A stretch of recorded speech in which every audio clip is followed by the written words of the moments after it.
Did you know that you can grow 50 to 100 pounds of potatoes in just a 4 by 8 foot bed, whether it's raised or in the ground?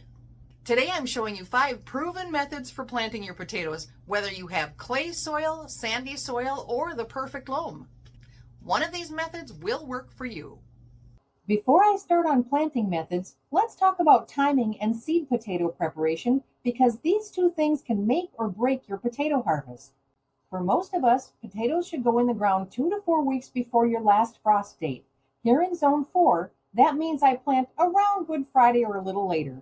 The soil temperature should be at least 40 degrees Fahrenheit, but ideally 45 to 50 degrees Fahrenheit for best sprouting.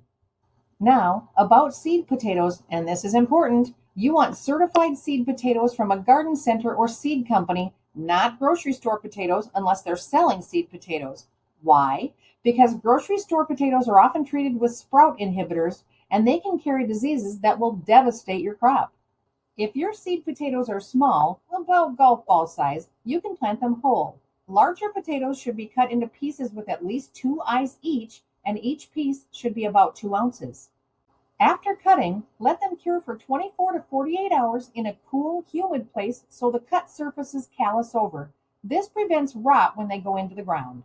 All right, let's get into those 5 planting methods. Method 1, traditional trench method. This is the old-fashioned method you'll find in most gardening books, and it works beautifully in well-drained soil. Here's how to do it. Dig trenches 6 to 8 inches deep and 2 to 3 feet apart. I like to use a hoe to make the nice clean trenches. At the bottom of each trench, add a 2-inch layer of compost. Potatoes are heavy feeders, so this extra nutrition really pays off. Place your seed potatoes cut side down, 12 to 15 inches apart in the trench. The closer spacing gives you more but smaller potatoes, while wider spacing produces fewer but larger potatoes. Cover the seed potatoes with 3 to 4 inches of soil, not the full 6 to 8 inches yet. This is key. When the plants emerge and are about 6 to 8 inches tall, you'll hill up by pulling more soil around the plants, bearing about half the stem. This hilling encourages more tubers to form along the buried stem. You'll hill up 2 to 3 times during the growing season. Each time the plant grows another 6 to 8 inches, pull soil up around them, always leaving the top leaves exposed. This method has great yields, is good for loose soil, and allows easy hilling. It is labor intensive and doesn't work well in heavy clay or wet soil. Method 2, hill planting. This method works especially well if you have heavy clay soil or if your garden tends to stay wet in spring. Instead of digging down, you're building up. Start by loosening the soil surface with a garden fork. You don't need to dig deep. Add a layer of compost right on the surface. Place your seed potatoes on top of the loosened soil, spacing them 12 to 15 inches apart in rows 2 to 3 feet apart.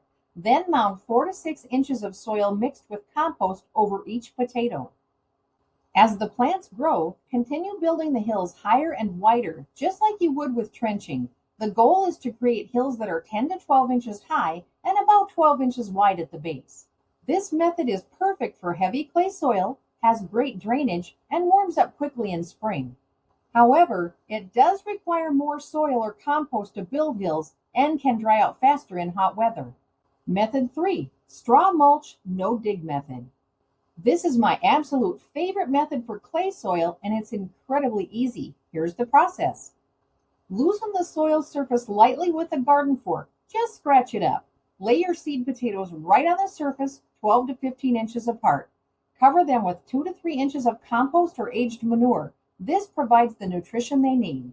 Then cover everything with 8 to 10 inches of loose straw or hay. Not wood chips, not leaves. Straw or hay works best because it stays loose. As the plants grow up through the straw, add more straw around them, keeping the tubers covered. You want to maintain at least 6 to 8 inches of mulch throughout the season.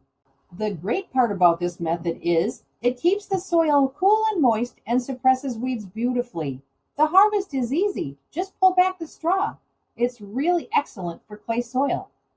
The not so good part of this method is it requires a lot of straw, a full bale for a 4 by 8 bed. Rodents may be attracted in some areas, and the straw can be expensive or hard to source. One morning, Make sure your straw hasn't been treated with persistent herbicides like aminopyralid. This chemical can devastate your garden. Buy from a trusted source and ask specifically about herbicide use. Method 4. Raised bed intensive planting. If you're working with limited space, this method maximizes production in raised beds. In a 4x4 raised bed, you can plant potatoes in a grid pattern. 4 rows of plants, giving you 16 plants in 16 square feet. That's about 10 inches apart in all directions. The key is having really good soil. A mix of compost, peat moss or coco coir, and vermiculite works beautifully. Fill your raised bed to within 4 to 6 inches of the top. Plant seed potatoes 4 to 6 inches deep. As the plants grow, add more soil or compost to the bed, hilling up around the plants. You can actually keep adding soil until the bed is completely full, maximizing the number of tubers that form along the buried stems. These are the pros. You get maximum production in small spaces. There's excellent soil drainage and warming. It's easy to manage and harvest the spuds. It's great for intensive organic gardening. And here are the cons.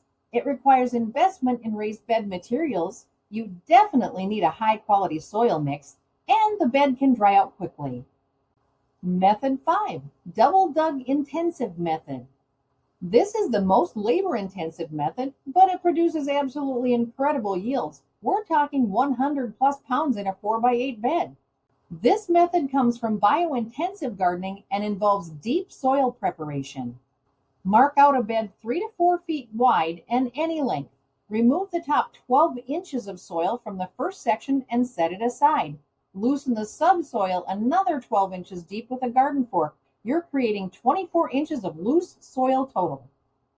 Add compost to the loosened subsoil and mix it in. Then begin moving forward. Dig the next 12 inches of topsoil and use it to fill the first trench, mixing in compost. Loosen that subsoil and repeat. Once the bed is prepared, plant potatoes 10 to 12 inches apart in offset rows. Plant them 4 to 6 inches deep in that beautiful loose soil. Hill up as they grow. This method has the highest yields possible. It creates incredible long-term soil structure, and the roots can grow deep for nutrients and water. Conversely, it is very labor-intensive initially. It's best as a one-time soil preparation and not practical for large areas. No matter which method you choose, here are the key care requirements. Water. Potatoes need consistent moisture, especially when they're flowering and setting tubers. That's usually 1 to 2 inches per week. Inconsistent watering causes problems like hollow heart and cracked tubers. Fertilizing. If you've added compost at planting, you shouldn't need much additional fertilizer. If you want a side dress, use a balanced organic fertilizer when plants are 6 inches tall and again when they flower. Hilling. This is critical for all methods except the straw mulch. Keep those developing tubers covered. If they're exposed to light, they turn green and develop solanine, which is toxic. Pests. Watch for Colorado potato beetles. I handpick them in the morning when they're sluggish, or you can use row covers early in the season. If you'd like to have a look at things like broad forks and row covers, I have some affiliate links in my description. That's 5 proven methods for planting potatoes in your garden. My recommendation: if you have good loose soil, try the traditional trench method. If you're dealing with clay, go with straw mulch or hill planting. And if you're in raised beds, use the intensive spacing method. Paired with my video on growing potatoes in containers, you'll be prepared to decide how you want to grow potatoes in your garden this year. Please take a moment to like and subscribe and also comment on this video. Doesn't cost you a thing, but it really helps my channel grow. Until next time, start ordering those potatoes from certified dealers because we want to get growing.